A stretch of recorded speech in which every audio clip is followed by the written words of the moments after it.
Starting to the top left. He started with an early pull. Doesn't look like it. It is the StarTale player, former Xenex Zerg. He's called. StarTale SuHoSin.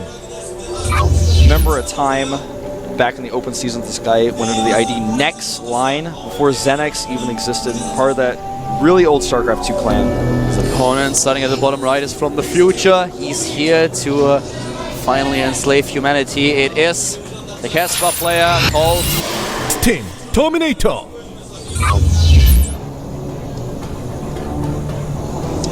And he's starting this time with the pylon on the low ground, so this looks more familiar. This is more the Forge First build that we are expecting to see. Yeah, very quick scout with that pylon as well. Gonna force the pool before hatch, whether or not SuHoSin had that plan. SuHoSin probably gonna make a gas as well here, but he could do something weird. Could do something crazy. Who? SuHoSin? Yeah, SuHoSin. If he takes a hatchery man, I will be a little bit surprised. So far, no extractors. Minus the extractor trick earlier on. So far, it looks like he's going for a pretty normal build. At least tries to. At the bottom right, we have his opponent still gathering up minerals. He wants to go for the Nexus first instead of a Forge first play. You know, the observer is checking here. He's like, is there a gas? And even Terminator's like, really? He's like, no gas? He's like, well, that's kind of weird. Starts a Forge. He knows that his base is, that the expansion is going to be prevented, so he's just staying in his main base and waiting for the Zerglings, not wasting any mining time here. Yeah, it's actually quite rare to see. 6 Zerglings, the Terminator is still bouncing with the probe between the natural and the main base, waiting for this drone, and there it is. I don't even think he's going to start a pylon here. He actually does. That did not really achieve a lot. It buys him the time to get his cannon up, though. Something he's probably not 100% certain of yet. Probably, but you know, we've got to be safe rather than sorry. Cannon just started, and now Suho is just getting his expansion, is droning up, is getting the queen, whereas Terminator just blocks his base. The cannon won't be really ready in time, but I doubt that those Zerglings are actually going to be able to get in here. He will just block with another pylon for a few seconds and then cancel it. Absolutely. He's ready, he's in place. Pylon will be dropped. He may lose the probe, but that's all. Yeah, he will lose the probe. Cancel. Second probe looks like it may escape. Oh, the other lings are going to meet him. Ah, not yet. Oh, oh, is he going to get it? I think he's going to get it. He's got a turn. A few more seconds, he would have regen the hit points, maybe get away, but 2 probes are dead. Those Zerglings, man, they are hunters. They certainly are. They're dangerous. Once they taste the blood, you can't shake them off. There's no third hatchery just yet for Suho, who has taken gas. Anything is possible, man. He hasn't taken a super fast gas, but it's SuHoSin, man. I mean... Hey, he spots the other probe. Look at that. He sees every single probe, and if this probe dies as well, this will be probe number 3 already. SuHoSin now with the gas, as you already pointed out. But he's pulled all but one out, so he's going to start speed. I think he's actually for a second I really thought he was trying to deny the scout and go for Latic first. I wouldn't have put it past him. Yeah, absolutely not. You can't put anything past SuHoSin, including probes. He's very aware of those. This one is going to survive though. Oh, barely. 4 hit points left.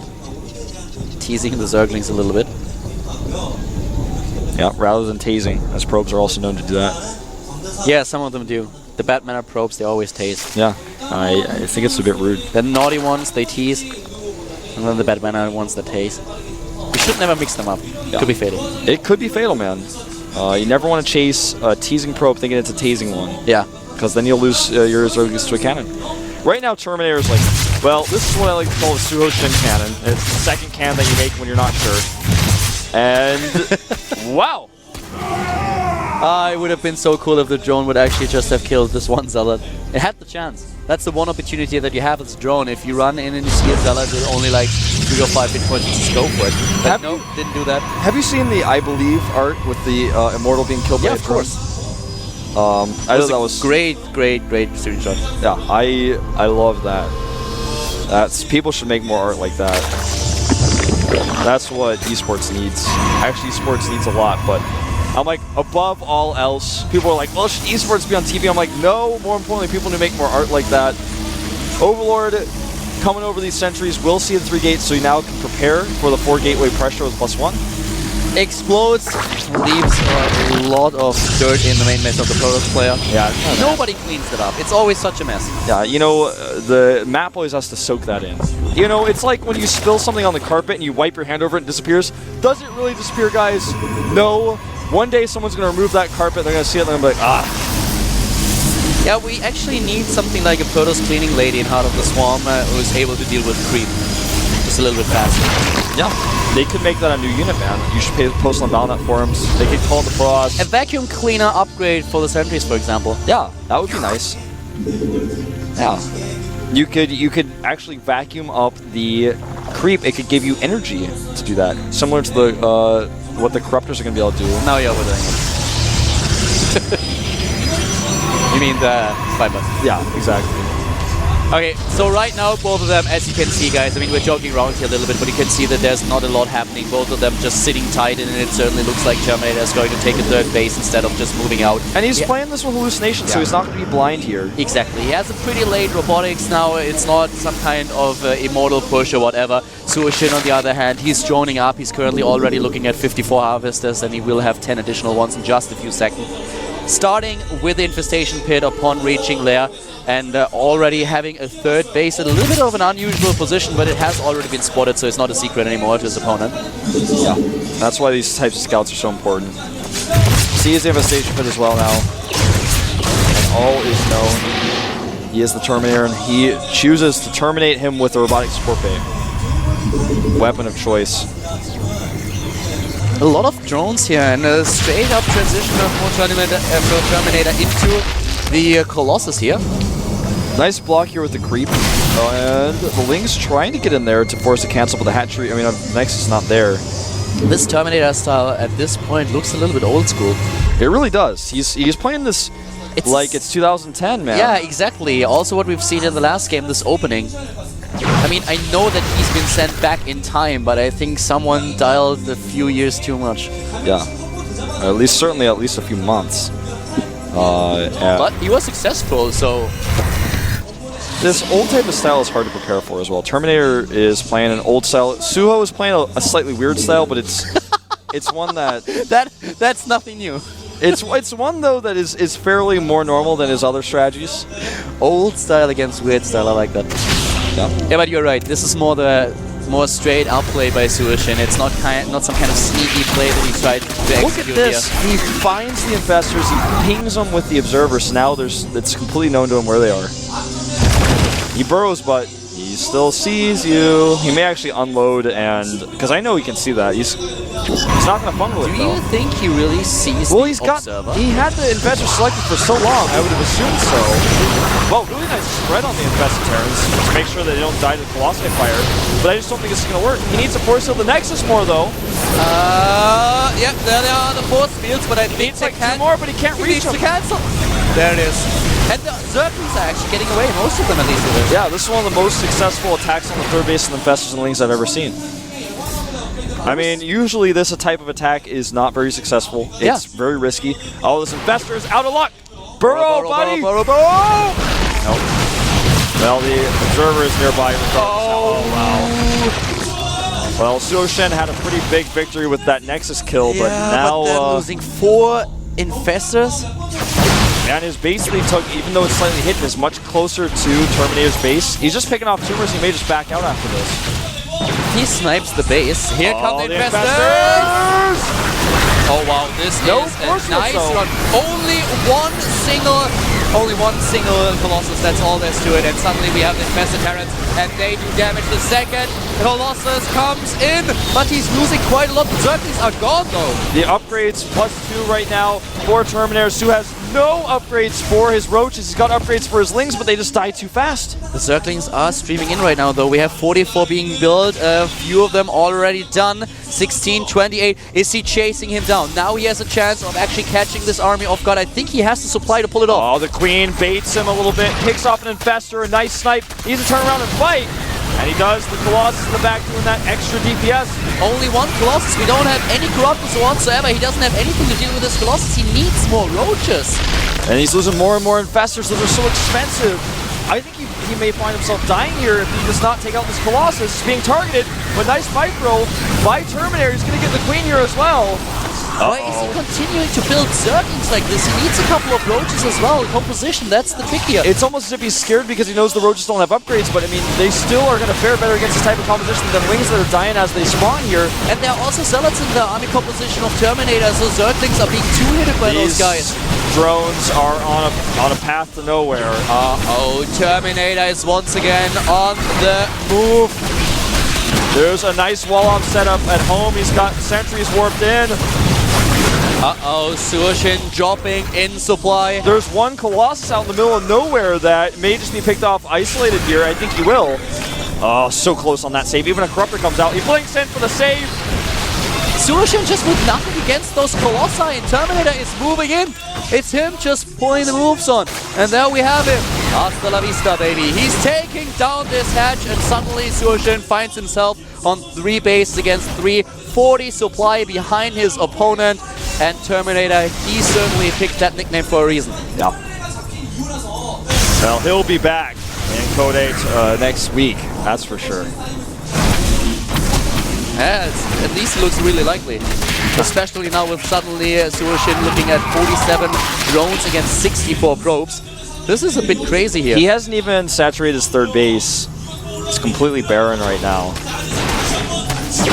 And the Hive is on the way, but what can he hope to do with that? I'm not quite sure what he wants to achieve with a Hive Tech. It's not like he has a huge bank that he can suddenly use in order to He can get like 2 Broodlords, maybe. If he can even get a Greater Spire. But on the other hand, Terminator is just getting more and more upgrades. He can get a 4th base if he wants to. That Ling is so... Oh, I was going to say lucky, but nah. I was a little off. 11 drones on the way. He's trying to remax the saturation back now. Terminator is on a terminating path. You could say that SuHoSin is terminally ill. I mean, in this game, he is just making sure that the bug infestation that we currently see on Ohana is not getting out of control. The X-Terminator definitely doing a great job here. No termites going to be left here. No. +3, dangerously close to finishing for Terminator as well, making his units all the more difficult to deal with. He's got a strong ground army to supplement the Colossi, because even if he kills all the Colossi, what are his corpus going to be? They're going to be dead, or he's even started Immortal production again. It looks a little bit like he crossed the line here.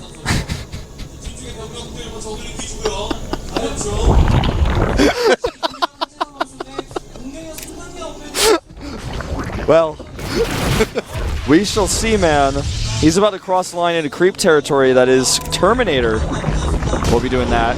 And here we go. The fight is about to start. He's moving in. The Corruptor's finally targeting down the Colossi, but does he have enough of them? There are so many Stalkers. They can deal with the Antia.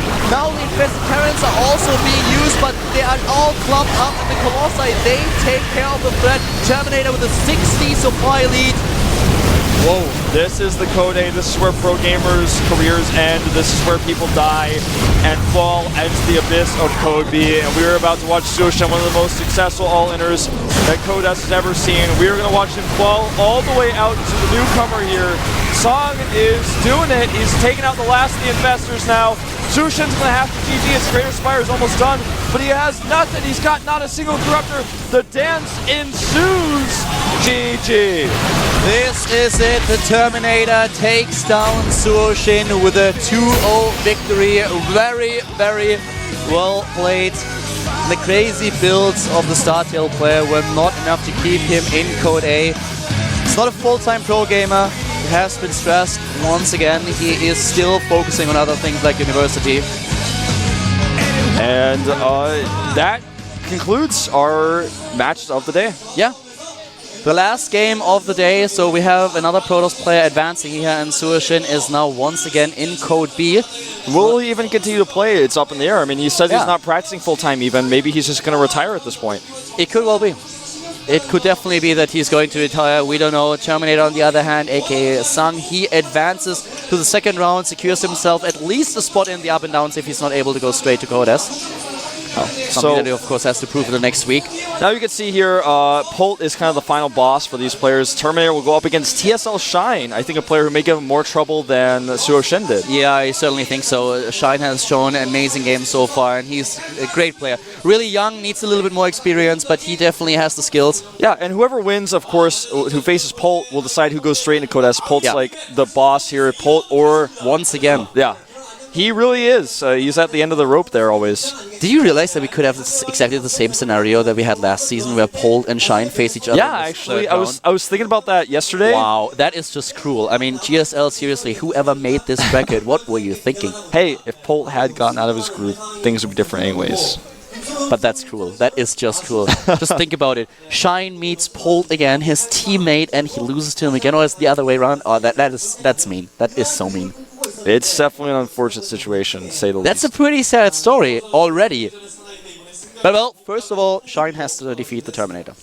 And that's not going to be easy after the play we just saw from him. It's a little bit unpredictable. I would say also a little bit unrefined, but definitely a strong player. Yep. Let's take a look at our results today and what we're going to look at next week. Exactly. The matches that we had today, we had a couple of pretty straightforward games in the early group today. That's the games that we just saw. Yeah, you may see the results from earlier today. If not, you can look them up on the GOMTV website or on teamwhipper.net. Bomber, Terminator, Sparta, and Boom Boom Advance. Nesty is out. Sad day. Yeah, certainly so. A lot of Nesty fans probably still crying right now. I don't blame them. You know, go and cry with your friends on the forums and talk about the loss. Maybe make a memorial in your house. Now here is round 2. So all of these guys have already secured their Code A spot. Whether they win or lose, they are going to go the up and downs. So they want to fight for the right to go to the 3rd round and try to jump straight into Code S. Here's next week's matches. We have Vampire against Parting ASD versus Maru Hyun versus Yoda, and Finale versus Hack. Yep. And of course, the round 2, day 2-1 matches, or 1-2 I guess you could say, is going to be Byung against Genius, Creator against Byeon, a team kill there, that's unfortunate. Alive up against MC of all people, and last but not least, Roro versus Ryung. A lot of good matches coming up next week in Code A. This is definitely going to be exciting, and of course we also have GSL at the weekend, but don't forget about Code S tomorrow. Round of 8. Yes. Probably popping up right there. Ah, we mentioned it before, the overlay got you there. That is just sick. Yeah. I mean, Rain against Hero, and then we have MVP up against Symbol. Symbol, by the way, plays. Of course, the races are switched. I would love to see like a reverse race match between the two of them. MVP playing Zerg and Symbol playing Terran. I was looking up some information about Symbol, and it's like the only players who are going to beat recently are LGIM players, and next player he faces is actually LGIM player. Will the trend continue? The story was so awesome that we had in the group where Symbol chose he was in the same group as Seaton, and he chose actually happy, and he was able to get out, and both LGIM players fell down. But guys, these are games that you will be able to see tomorrow. We are done with Code A for the day, so I hope that you enjoyed the show, and we will see you soon at the GSTL come Friday and Saturday. Bye bye.